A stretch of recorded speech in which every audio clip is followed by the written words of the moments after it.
Bonjour à tous. Alors aujourd'hui on va faire une blanquette de dinde avec des grosses cuisses de dinde coupées en morceaux. Vous achetez ça dans le commerce sous l'appellation ossobuco. Donc je ne vais pas faire un ossobuco, on va faire une blanquette de dinde avec des champignons. Il y a 400 g de champignons, 1 kg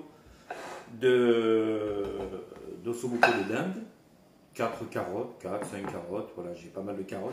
Alors il y a 2 petits oignons émincés, un oignon piqué avec des clous de girofle. Alors pourquoi est-ce qu'on pique les oignons avec des clous de girofle? En fait, dans votre préparation, si vous mettez les clous de girofle comme ça, à un moment donné, quand tout est fini, vous allez les perdre et à la dégustation, vous pouvez tomber sur un clou de girofle déjà, première des choses, ce qui n'est pas agréable. Et le fait de laisser les clous de girofle dans votre préparation, ça va donner, le clou va continuer à donner son goût fort et ça peut après être perturbant au niveau du goût. Et l'avantage de piquer dans l'oignon, c'est qu'une fois qu'il est piqué dans l'oignon et qu'il est cuit, il va gonfler, il va se bloquer dans l'oignon et ça va bloquer les épaisseurs d'oignon au dessus. Et à la fin de la cuisson de votre blanquette, vous enlevez votre oignon, vous le jetez avec vos clous de girofle et vous ne serez pas embêté avec ça. 2 poireaux, un peu d'huile d'olive, voilà, pour faire revenir tout ça. Ah, par contre, ça, je vais vous montrer, tant qu'on y est. C'est une préparation à base d'eau, une grosse cuillère à café, voire une cuillère à soupe de curcuma, du gingembre que je congèle, et je le râpe dans ma préparation, du gingembre frais râpé, du poivre noir, de l'eau. Et cette préparation, je la prends tous les jours. Là, maintenant que l'hiver va commencer, c'est une protection contre les rhumes, l'angine, enfin ce que vous voulez. Quand je prends ça, franchement, je suis jamais malade. Donc ça, c'était le petit truc en plus. Si vous voulez faire une cure de ça pour l'hiver, vous allez voir, c'est très bon. Pratiquement tous les jours, je prends ça. Au début, pendant 15 jours, je reprends tous les jours. Et après, ce sera tous les 2 jours, tout l'hiver. Voilà. C'était le petit plus. Bon, on va attaquer la recette.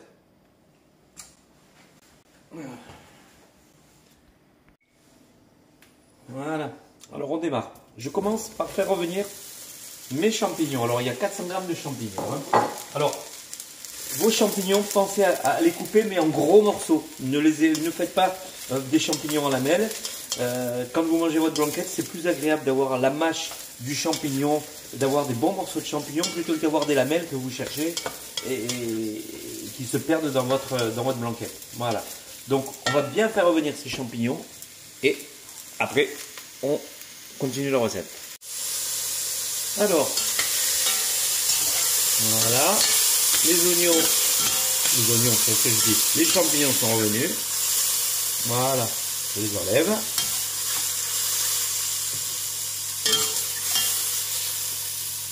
Voilà, et là je vais maintenant mettre à revenir mes 2 petits oignons que j'ai émincés. Voilà, je vais remettre un petit peu d'huile d'olive. Voilà, un tout petit peu. Voilà, je mets mes 2 petits oignons et mes poireaux. Boum. Allez. Alors, dans la recette, tout à l'heure, dans la présentation, j'ai omis de vous montrer que j'ai mis un bouillon cube, ou de volaille ou de bœuf, quelques gousses d'ail que je vais écraser dans mon bouillon et que je mettrai tout à l'heure dans la cuisson de ma blanquette. Donc, un peu d'ail, un cube de bouillon, voilà, et en plus, à la fin, dans la blanquette, on va la crémer légèrement. Il y aura aussi de la crème fraîche.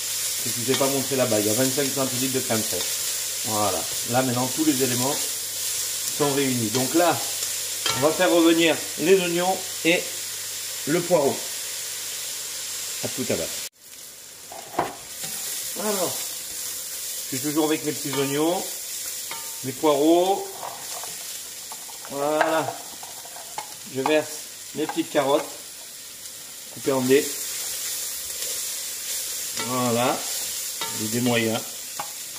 Voilà. On laisse encore un petit peu revenir. Et je vais faire revenir ma dinde dans un moment. Alors, pourquoi faire une blanquette comme ça avec tous les éléments revenus? Vous allez me dire, la blanquette, ouais, on met dans l'eau froide, la viande, les légumes, la garniture, on ne fait pas revenir là. Là, c'est vrai, vous avez la blanquette qui va être la blanquette blanche, blanc de chez Blanc, et au niveau du goût, ce ne sera pas mauvais, certes. Mais quand vous faites revenir tous les éléments comme ça, c'est autre chose. Vous avez une blanquette, mais c'est vraiment la blanquette, on va dire, voilà, pas haut de gamme, mais supérieure. Voilà, c'est la blanquette supérieure. En faisant revenir les éléments comme ça.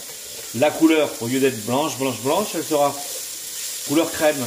Voilà, elle ne sera pas complètement blanche. Voilà. Mais ça va de soi que donc je le fais avec de la dinde, mais vous pouvez le faire avec du veau, c'est logique. Si je le fais avec de la dinde, c'est parce que j'essaye de vous faire des plats peu chers. L'autre jour, je vous ai fait les lamelles d'encornet géants, parce que c'est ce qu'il y avait de moins cher en lamelles d'encornet, mais on aurait pu faire avec des encornets classiques, quoi, avec des véritables encornets. Meilleur aussi peut-être, mais ça coûte beaucoup plus cher. Donc j'ai aussi le souci d'essayer de vous faire des plats pas trop chers. C'est vachement important. Allez, on continue. Voilà. Allez, c'est bien revenu. J'enlève tout ça. Voilà, je mélange tout ça là. Regardez cette belle garniture. Vous imaginez ça quand ça va cuire, le goût que ça va, le goût que ça va développer, c'est vraiment quelque chose de super. Donc maintenant je vais mettre ma dinde. Encore un petit peu d'huile d'olive. Voilà, mais juste un peu, comme ça, pas trop. Et je vais faire revenir ma dinde. Alors là, c'est ce qu'on appelle l'ossobuco de dinde. On aurait pu faire l'ossobuco, oui, c'est les cuisses coupées. Vous pouvez le faire avec du sauté de dinde aussi. Hein. Pareil, hein. Vous faites revenir votre sauté de dinde, pareil. Là, vous avez l'os en plus. Maintenant, petit inconvénient, quand les os sont coupés comme ça, ce que j'aime pas trop dans la dinde, c'est qu'après, je me retrouve avec des petits morceaux d'os. C'est coupé à la feuille, il va y avoir des petits morceaux d'os. Il faudra que je fasse très attention. Il faudra que je sois très vigilant. Donc, je vais bien faire revenir ma dinde. Et après, on continue la recette. Alors, la viande est bien revenue. Vous voyez? Donc, maintenant, on va mettre la garniture. Le petit oignon, clou de girofle, on enlèvera à la fin de la cuisson. Rappelez-vous, les clous de girofle ils vont gonfler, ils vont rester sur l'oignon. On pourra ajouter de l'oignon à la fin de la cuisson. On met la garniture.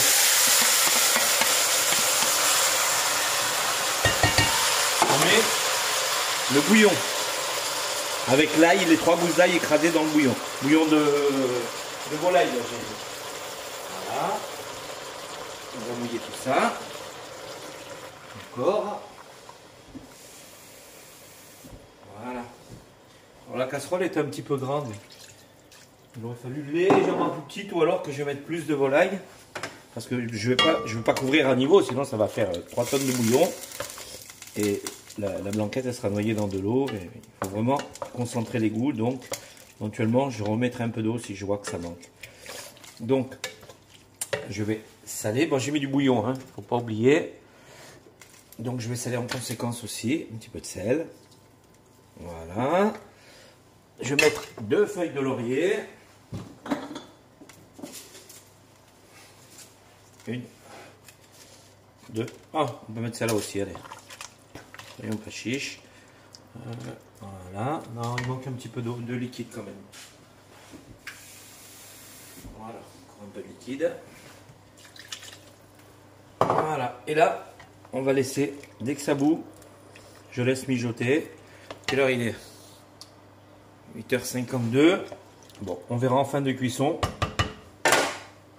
Hop, je vous dirai le temps de cuisson quand elle sera cuite.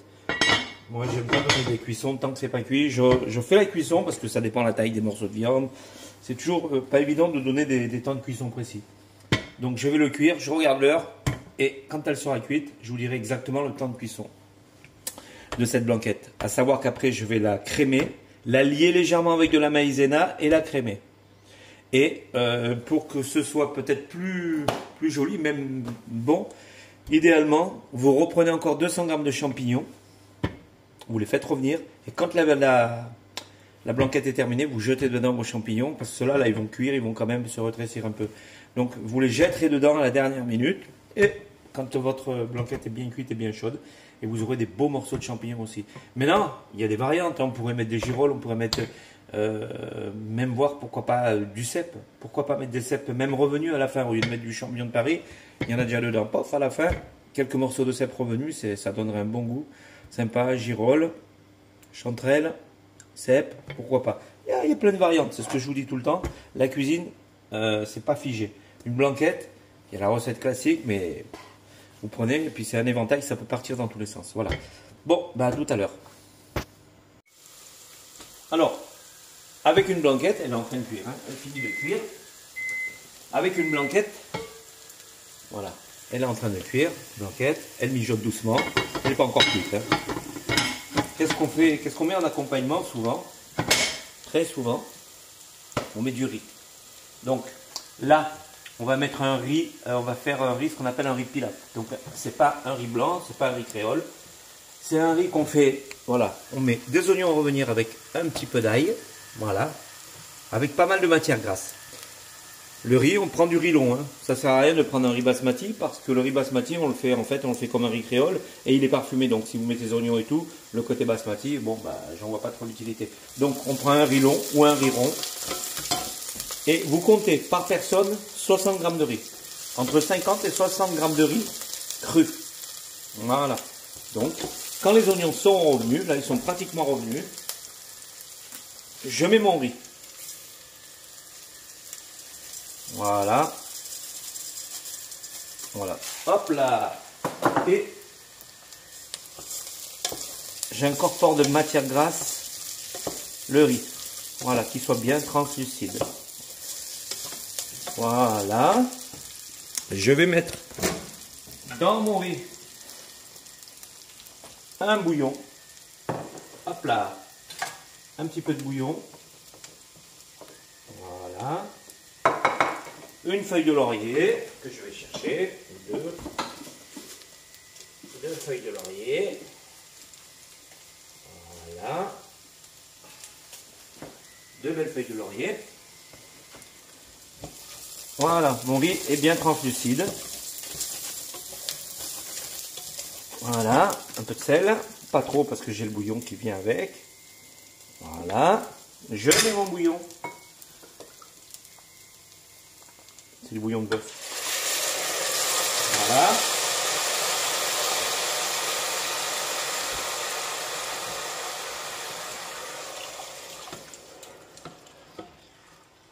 Alors il y a la lumière encore aujourd'hui, parce que dehors il fait pas beau en fait. Aujourd'hui on a de la pluie, mais il en fallait parce qu'il y avait beaucoup de... C'était très sec. Donc, voilà. Alors, le riz pilaf, là je vais le cuire dans la casserole. En règle générale, le riz pilaf, quand il est fait comme ça, on le met dans un plat qui va au four, on met un petit papier sulfurisé par-dessus, on le cuit au four. Mais on peut le faire aussi directement sur le feu. Là, voilà. J'ai mis ça d'eau, mais je pense que j'en aurai pas assez. Je vais en remettre un petit peu. Et en cours de cuisson, éventuellement, j'aurai le temps d'en rajouter. Voilà, je remets encore un petit peu d'eau. Voilà. Et l'eau va être complètement absorbée. Hop. Hop. Ça, voilà. Voilà, mon riz là, il va bouillir. Je vais le couvrir pour accélérer l'ébullition. Ma blanquette, elle cuit. Allez, on se retrouve tout à l'heure. Alors, mon riz, ça fait déjà 10 minutes qu'il cuit, un petit peu plus de 10 minutes. Voilà. Bon, je vais rajouter de l'eau. Regardez.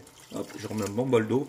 Bon, pour vous donner une ordre d'idée, une fois que vous avez, quand votre riz il est revenu avec les oignons et qu'il est bien translucide, vous mettez de l'eau à peu près, on va dire, allez, 2 bons centimètres au-dessus du niveau, ça devrait suffire. Donc là, je remets de l'eau et je vais remettre à cuire. Voilà. Là, il y en a encore pour 8-9 minutes. 8 minutes, je dirais encore. Et en fait, la différence avec un riz créole, c'est le riz créole ou riz à l'eau, quoi. En fait, on fait cuire le riz et on l'égoutte. Là, le riz pilaf, on n'a pas besoin de l'égoutter. Une fois qu'il est cuit, on le consomme comme ça. Le bouillon a tout été absorbé par le riz. C'est l'avantage du riz pilaf et puis c'est vachement plus goûteux, quoi. Voilà. Allez. Alors, ça y est, le riz pilaf, il est cuit. Regardez. Hop. Donc, hop. On n'a pas besoin de l'égoutter comme un riz créole. Le riz créole, le riz blanc, lui on l'égoutte et puis après on met dans le saladier. Là, le riz, il a bu toute son eau. Hop, il est cuit. Hop, prêt à servir. Le riz est fait. Donc, ça c'est une chose. Là maintenant, j'ai un bol dans lequel j'ai mis un peu d'eau et j'ai mis 2 cuillères à soupe de maïzena. La maïzena, c'est ça. Voilà. Alors on va lier la blanquette avec un petit peu de maïzena. Je ne mets pas un roux c'est de la farine, du beurre qu'on fait fondre pour faire la béchamel, mais c'est trop lourd dans les préparations, dans les sauces. Donc on met de la maïzena afin d'alléger les sauces. Et le liant, il se fait instantanément. Donc je mélange bien ma maïzena, 2 cuillères à soupe de maïzena, comme vous allez voir. Voilà. Ça bout, on fait bouillir à pleine ébullition. Hein. Voilà. Je mets dedans. Voilà. Vous allez voir, ça lie bien. Hein. Voilà.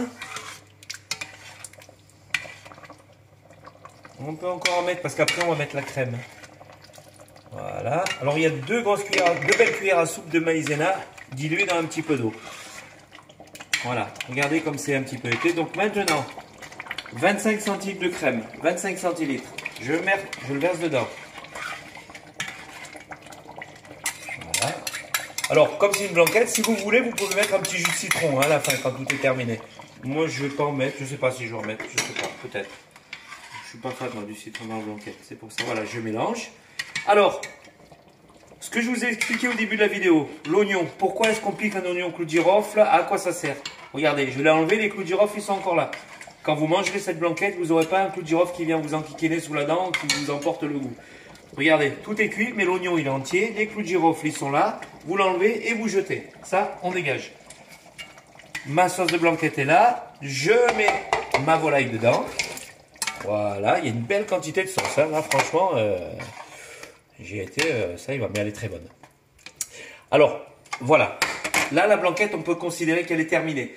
Donc, je vous ai parlé de champignons qu'on peut rajouter après la blanquette. Donc, j'ai pu me procurer des champignons. On va amener des champignons. Je vais vous montrer comment on procède pour les champignons. Alors maintenant, on va faire ce que je vous ai dit tout à l'heure. Je ne pensais pas avoir des champignons. Mais Yaouli qui est venu, mon fils, et il m'a amené des champignons. Il m'a amené quelques cèpes. Alors, regardez les cèpes. Ils sont jolis, ils sont corrects. On va les mettre dans la poêle bien chaude. Un peu d'huile d'olive. Vous avez vu, le beurre, je ne m'en sers pas souvent. Mais bon, ici, on est dans le sud, on est à Nice. Donc, l'huile d'olive, c'est bien. De temps en temps, je me sers du beurre aussi, mais plus rarement pour d'autres recettes. Plus en pâtisserie, on va dire. Alors, on va faire... Voilà, on va bien les faire revenir, qu'ils aient une belle couleur. Il faut qu'ils aient une petite... Il ne faut pas qu'ils réduisent de trop, mais il faut qu'en même temps, ce soit suffisamment chaud pour bien caraméliser le champignon. Vous allez voir, quand ils seront revenus, ils auront un aspect un petit peu caramélisé sur les bords. C'est ça qu'on recherche. On ne veut pas trop les cuire pour garder de la mâche et pour garder du volume. Et une fois qu'ils sont bien revenus, je vous montrerai tout à l'heure, on va les rajouter dans la blanquette. Voilà, à tout à l'heure. Alors, regardez les champignons. Regardez cette belle couleur. Ils sont bien caramélisés, ils sont beaux. C'est un petit peu accroché dans la poêle, il y a un peu d'huile d'olive et tout. Je vais juste mettre un petit filet d'eau pour décoller le...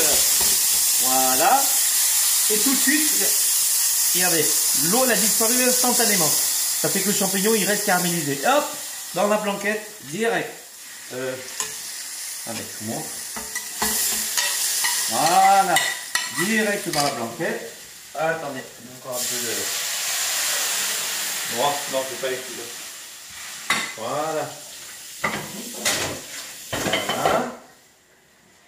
Et on mélange. Ça y est. Voilà. Là, vous avez une super blanquette de dinde. On peut la faire avec du veau, on peut la faire avec du poulet. On peut la faire, pourquoi pas, avec du porc aussi. Voilà, que les viandes blanches. Voilà, là vous avez une blanquette digne du Negresco.